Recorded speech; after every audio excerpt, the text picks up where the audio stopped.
पवित्र बाइबल जीवन देने वाली पुस्तक हिंदी ऑफिशियल यूट्यूब चैनल में आपका स्वागत है।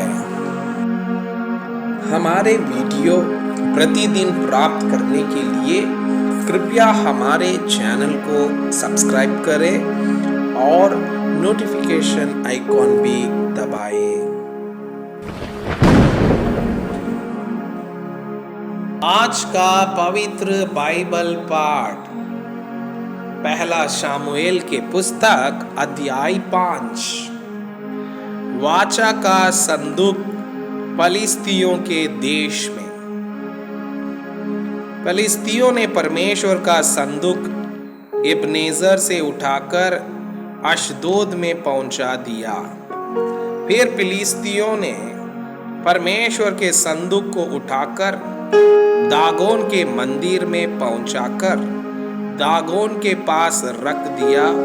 दूसरे दिन अशदोदियों ने तड़के उठकर क्या देखा कि दागोन यहोवा के संदूक के सामने आधे मुंह भूमि पर गिरा पड़ा है। तब उन्होंने दागोन को उठाकर उसी के स्थान पर फिर खड़ा किया। फिर अगले दिन जब वे तड़के उठे तब क्या देखा कि दागोन यहोवा के संदूक के सामने औदे मुंह भूमि पर गिर पड़ा है और दागोन का सिर और दोनों हथेलियां धेवड़ी पर काटी हुई पड़ी है। इस प्रकार दागोन का केवल धड़ समूचा रह गया। इस कारण आज के दिन तक भी दागोन के पुजारी और जितने दागोन के मंदिर में जाते हैं वे अशदोद में दागोन की धेवड़ी पर पांव नहीं रखते। तब यहोवा का हाथ अशदोदियों के ऊपर भारी पड़ा और वो उन्हें नष्ट करने लगा और उसने अशदोद और उसके आसपास के लोगों के गिलटियां निकाली। यह हाल देखकर अशदोद के लोगों ने कहा, इस्राएल के देवता का संदूक हमारे मध्य रहने नहीं पाएगा, क्योंकि उसका हाथ हम पर और हमारे देवता दागोन पर कठोरता के साथ पड़ा है। तब उन्होंने फिलिस्तियों के सब सरदारों को बुलवा भेजा और उनसे पूछा, हम इस्राएल के देवता के संदूक से क्या करें? वे बोले, इस्राएल के देवता का संदूक घुमाकर गत नगर में पहुंचाया जाए। अतः उन्होंने इस्राएल के परमेश्वर के संदूक को घुमाकर गत में पहुंचा दिया।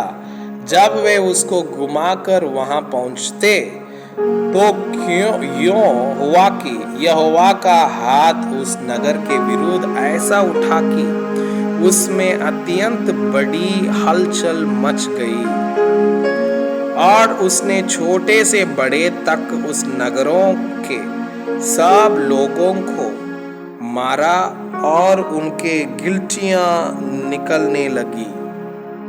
तब उन्होंने परमेश्वर का संदूक एक्रोन को भेजा और ज्यों ही परमेश्वर का संदूक एक्रोन में पहुंचा त्यों ही एक्रोनी यह कहकर चिल्लाने लगे, इस्राएल के देवता का संदूक घुमाकर हमारे पास इसलिए पहुंचाया गया है कि हम और हमारे लोगों को मरवा डालें। तब उन्होंने फिलिस्तियों के सब सरदारों को इकट्ठा किया और उनसे कहा, इस्राएल के देवता के संदूक को निकाल दो कि वो अपने स्थान पर लौट जाए और हमको और हमारे लोगों को मार डालने ना पाए। उस समस्त नगर में तो मृत्यु के भय की हलचल मच रही थी और परमेश्वर का हाथ वहां बहुत भारी पड़ा था और जो मनुष्य ना मरे वे भी गिलटियों के मारे पड़े रहे और नगर की चिल्लाहट आकाश तक पहुंची।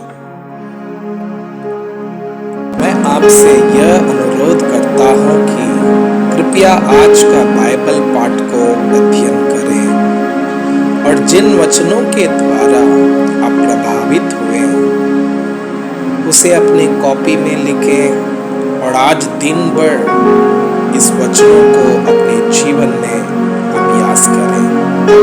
परमेश्वर चाहता है कि आप उनके समान सिद्ध और पवित्र